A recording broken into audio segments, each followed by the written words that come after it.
Well, we have been doing a little series called Fixer Upper, where we are talking about how we are all fixer uppers.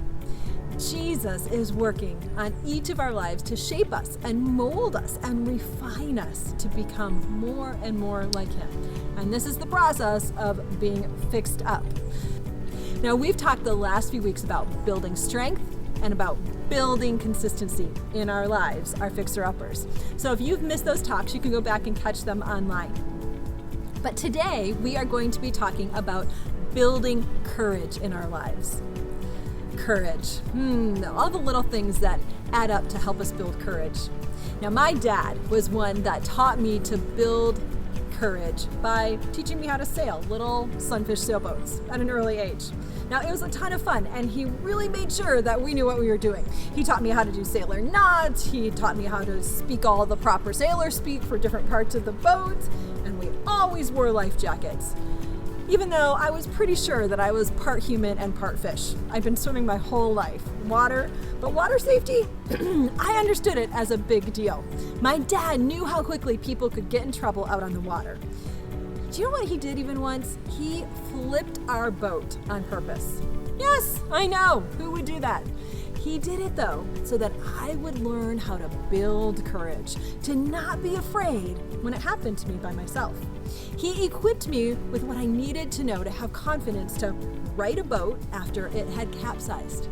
Now, I love sailing. There is nothing like it for me. The wind blowing, the waves lapping against the boat, the sun on your face, the smell of the water skimming across the water feels like flying to me. I adore it. Now, when I was in high school, I was out on a sail with my dad. It was a glorious day. It was pretty windy. I mean, the wind was pounding, the waves were huge.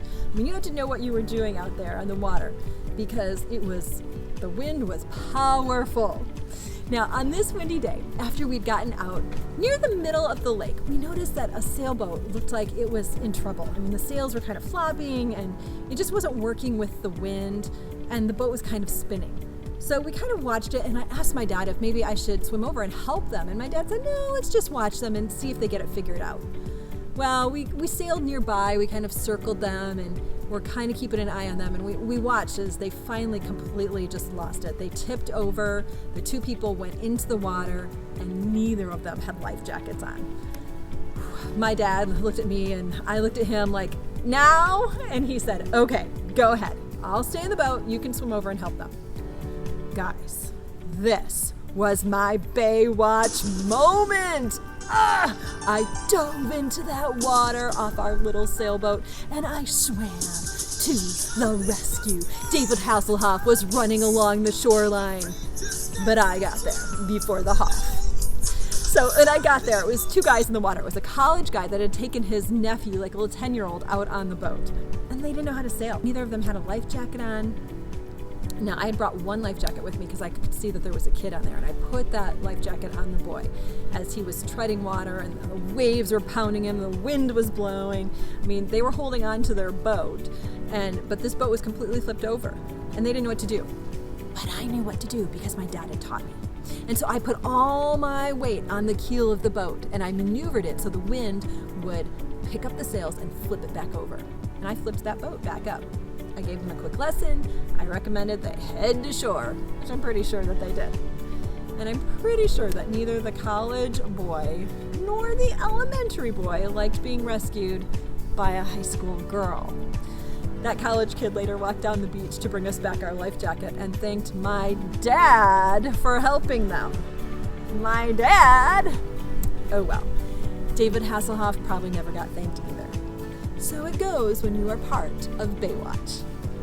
Well, that was my first rescue, and it was a rush. I loved it. I loved getting to dive into the water and help someone. Now, if my dad and I had not been out there that day, I don't know what would have happened to them. But I know that God had used my dad to give me that skill to help someone else. My dad never taught me how to rescue another boat, but the skills he had taught me were able to be used in a different context. Dad thought he was preparing me just to keep me safe out on the water, but that preparation ended up being transferable to another situation that brought change to a situation that had gone all wrong. God put us out there at the right time. Now, Psalm 121, 2-4 says, "My help comes from the Lord, the maker of heaven and earth. He will not let your foot slip. He who watches over you will not slumber. Indeed, he who watches over Israel will neither slumber nor sleep." I'm so glad that God wasn't sleeping that day.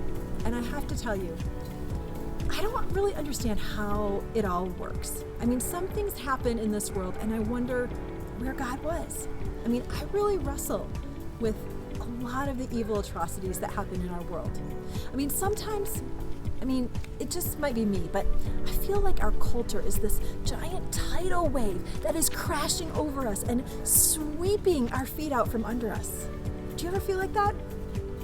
Well, when this Michigan girl moved out to California, which is where I moved out to go to school and where I live now, this freshwater lake lover had to check out that strange new world of salty, watery depths and beauty. It didn't take me long to get to a beach in Malibu. I still remember going with some friends, and the sun was glorious, the waves crashed magnificently, and the sand was soft and luxurious under my toes. And by the time that this winter sun-deprived Michigan girl had moved out to California, and it was at a beach with a group of friends in the middle of winter, the surfers were inspirational, so we say. Now, my friend Rick that I was with had some wakeboards that he had brought with us to the beach, and the guys were throwing them down the shoreline across among the waves, crashing on the sand, and then jumping on them and riding them parallel with the beach on the sand. It was sand surfing. I couldn't wait to try it. I ran over to him and I asked him for a turn, and I looked up at 6'4" Rick, and he looked down at 5'2" me, and he said, "Okay." But he laughed when he said it. I don't know why he laughed. He threw the board down for me along the waves on the sand, and I ran, and I jumped on it. And in an instant, a huge wave crashed down on top of me, and it catapulted me into the surf. Now, I was not sure which way was up, which way was down. I could not even stand up because the undertow was so strong. I mean, there was water everywhere. I was surrounded. I remember thinking, this might be it. I can't breathe. I was going to drown in a wave just a few feet away from the shore. I mean, can't you see the headlines? Girl from the Great Lakes grabbed by the ocean. Ironic. Ridiculous. Where was the Hoff when I needed him? And then before I knew what was happening, a mighty hand from above, I thought it might just be the hand of God, reached down into the surf and plucked me out. And I was a dripping, soggy, humiliated clump of defeat. But there was air, glorious air. I came up checking to see if all my body parts were still all there and covered, and they were. And I could breathe, I could stand, I was alive, a glorious life. And I looked up into the face of my rescuer friend Rick, who was still laughing, and he restored me to my feet, but not my dignity. My courageous water days seemed like a distant memory at that point.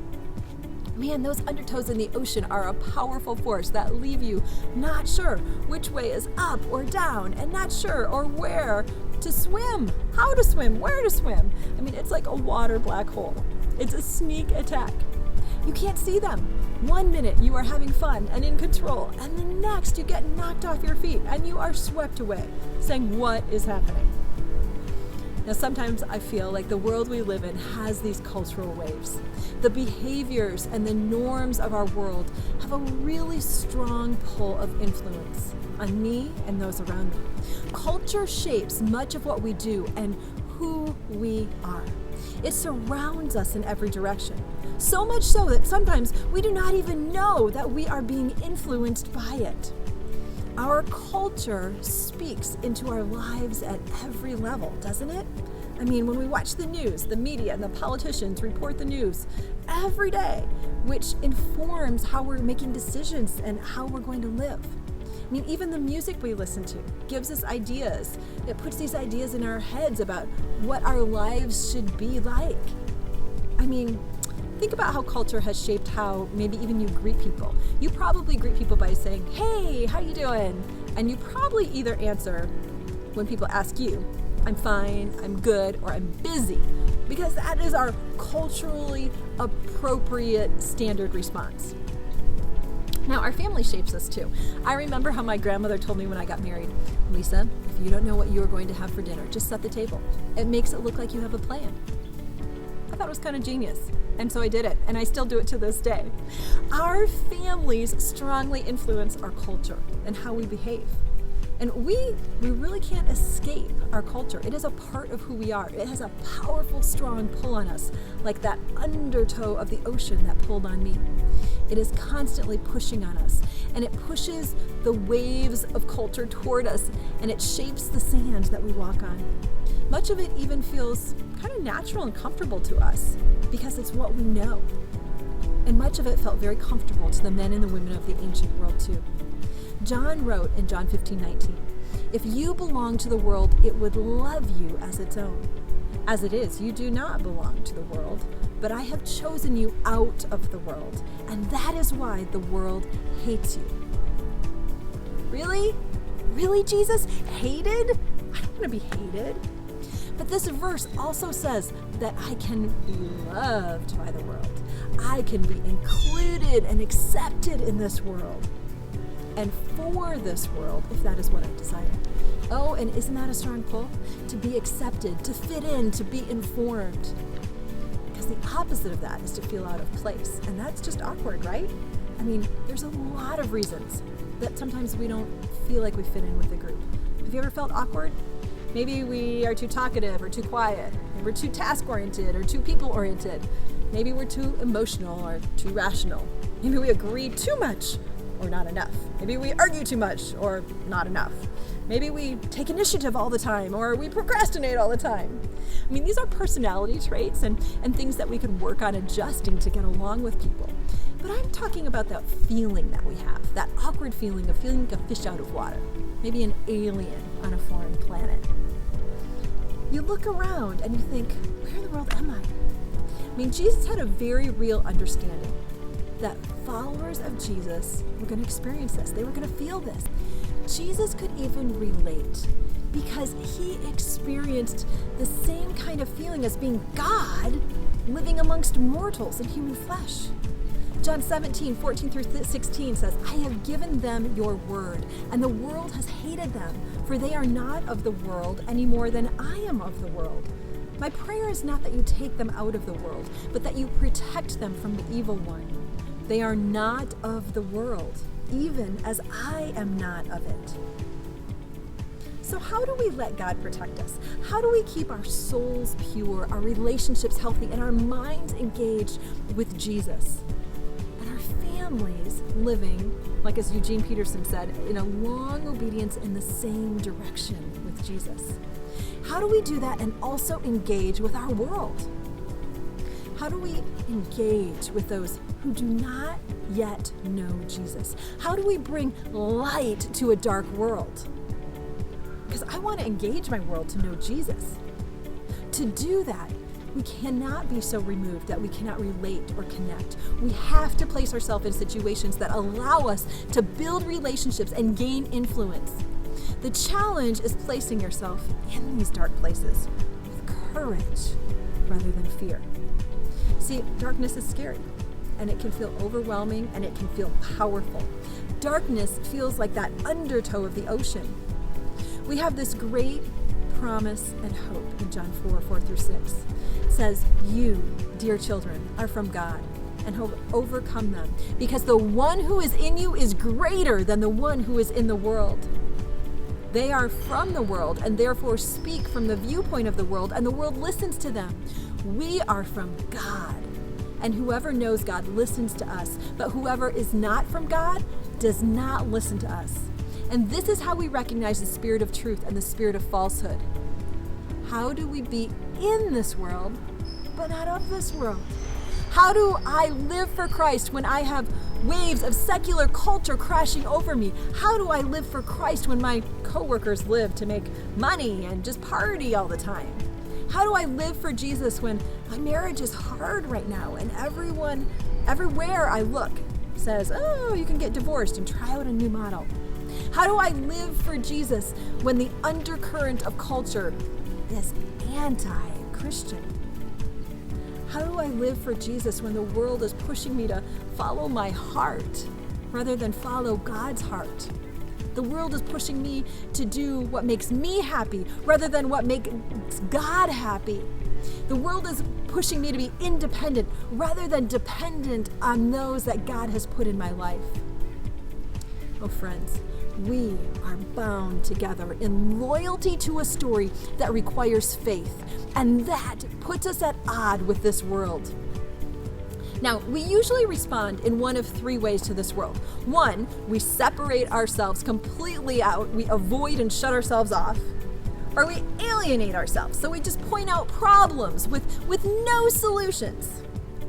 Or we integrate ourselves into culture, kind of like a crab that is slowly boiled to death. Now, I have done all three of these things.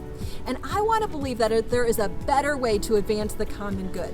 How do we, as bearers of the most powerful force on earth, bring restoration and renewal to the areas we see falling apart around us? People, we are in a fight. And so I found an unlikely warrior.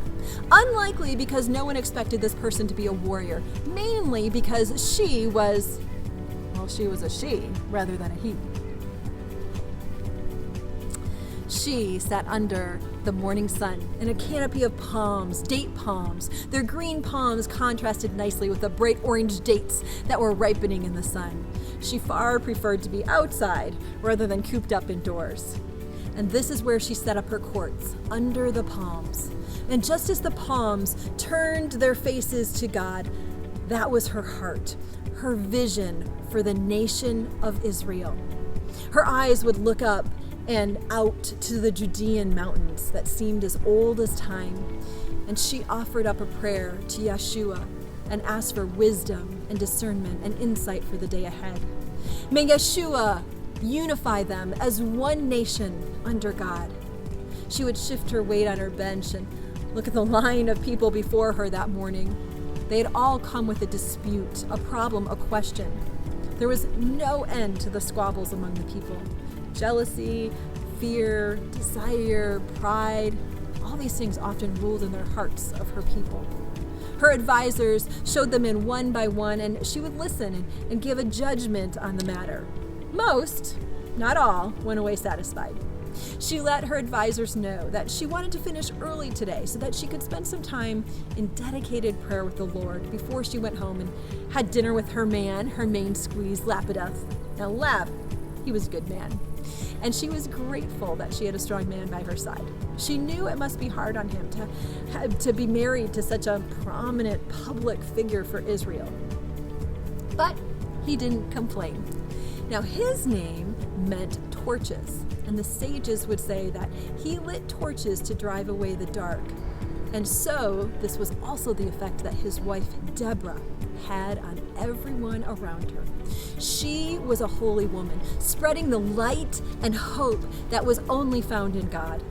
And as Deborah walked in her garden surrounded by olive and pomegranate trees, she turned her thoughts to her people. She was not only their judge, but she was their leader and a prophet of the Lord.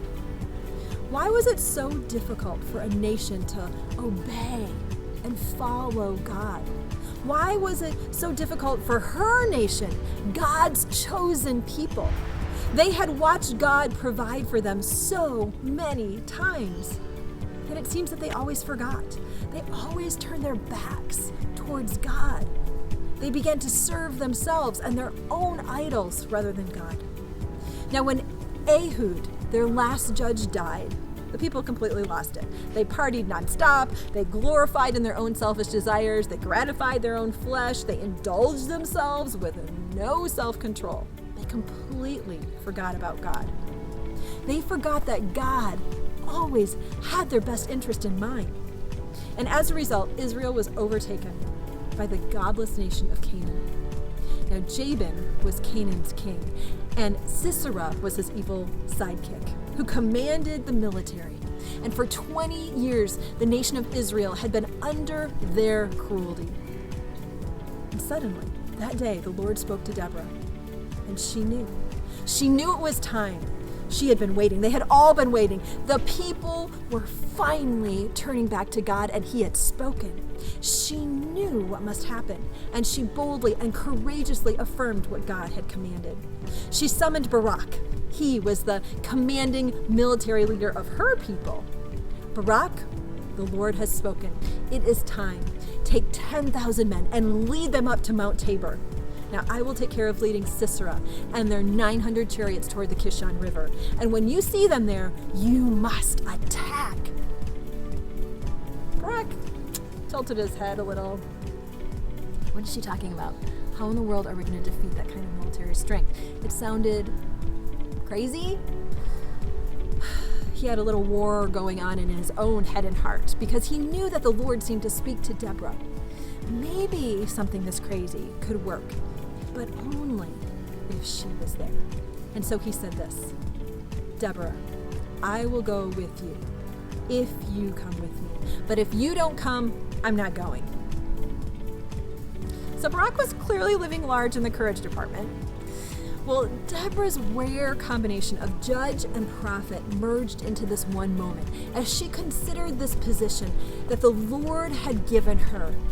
And the Lord led her decision, and she answered slowly, Barak, I will go with you. He sighed with relief. They would have a chance. Certainly I will go with you, said Deborah, but because of the course you are taking, the honor will not be yours, for the Lord will deliver Sisera into the hands of a woman. Oh, snap. Well, Barak reasoned, perhaps that was better than being dead. So be it. Barak, now his name meant lightning in Hebrew. He was called to lead with a powerful strike of light in the darkness, but he needed Deborah by his side to activate him. And so Barak, with 10,000 men, and Deborah, went up to Mount Tabor. The evil Sisera heard of this advance, and he sent all of his troops, all 900 chariots, to defend Canaan. And the battle was furious.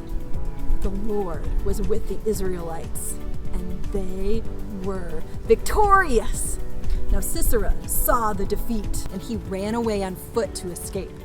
And as he ran, he found a tent pitched a safe distance away that belonged to a tribe that his people had an alliance with. Now, the only one who was in the tent was the wife of the family, Jael, who was there. So she invited Sisera in and gave him shelter. She gave him a warm blanket and some fresh milk to drink. She recognized who it was. And as he fell asleep in exhaustion, lulled by a false sense of security, Jael quietly, courageously picked up a tent peg and a hammer, and she drove it through his evil skull. And just then, Barak came by looking for Sisera, and Jael opened her tent and asked with a satisfied smirk, "Is this the snake you were looking for?" Barak just looked at her in shock. The evil Sisera was dead at the hand of a woman.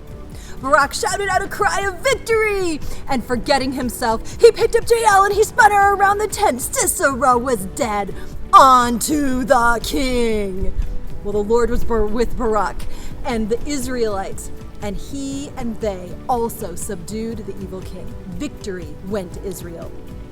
Judges 5:31 says, "So may all your enemies perish, Lord. May all who love you be like the sun when it rises in its strength." And then the land had peace for 40 years. This story teaches us that Deborah listened for God. She listened to God, and she took action with God. She adapted to the situation, and her commitment brought about restoration. Restoration of her people, restoration of the land, restoration of peace, restoration of faith, restoration. Deborah reminds me that as much as I want to pass the buck to someone else or just stay out of the war, that I am called to engage, with God and for God. I am called to listen for God and listen to God, to take action with God. It was not cultural for a woman to lead, but Deborah, she obeyed God. It was not cultural for a woman to advise a military leader, but Deborah stepped out in faith. It was not cultural for a woman to be asked to go into battle, but Deborah adapted to the situation to be used by God. It was not cultural for a genteel woman to violently end an evil dictator's life, but God gave Jael courage. It was not cultural for a woman to be given the named victory, but God did it anyway. These ladies dared to engage, and God brought restoration. Deborah engaged in a public, risky, unconventional, dangerous way to bring about restoration, to bring hope to her people, her nation. She engaged to restore the culture around her. Engage and restore. Engage with our nation so that God can bring restoration. Jesus did this. This has been the call on the church and followers of Jesus since this wandering itinerant rabbi walked onto the scene. Now, I don't know what this looks like for you, but is there an area that maybe you shake your head at? Maybe you even shake your fist at? What's happening in education and politics and science and healthcare and business and social media and entertainment? What is ruffling your feathers right now? Will you, like a proud peacock, turn and walk away, waving your colorful feathers in the air? Or will you dare to ask God to allow you to engage and restore? Because engaging is harder.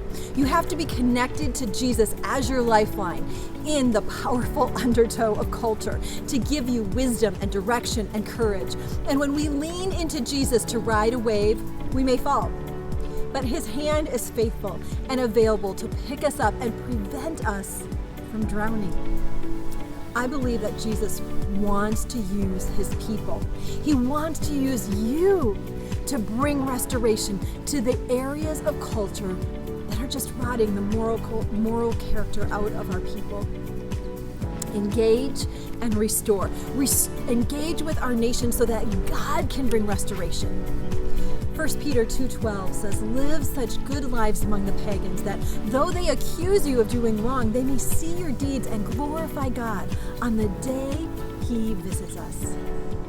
So how do you build courage into your fixer-upper life? Well, courage is not the absence of fear. Courage is fear walking. We do it afraid. We do it scared. We step out in faith. We hold to these reminders that if they can do it, so can we. Even the disciples struggled with courage. One of my faves, well, it's Peter. Peter was just a hot mess, which makes him oh so relatable to so many of us. Peter struggled with a lot of fear.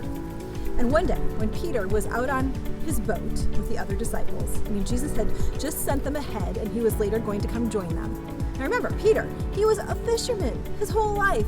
He knew, he loved the water. He'd seen a lot of storms. He's ridden out a lot of storms. He was water smart, he was battle worn.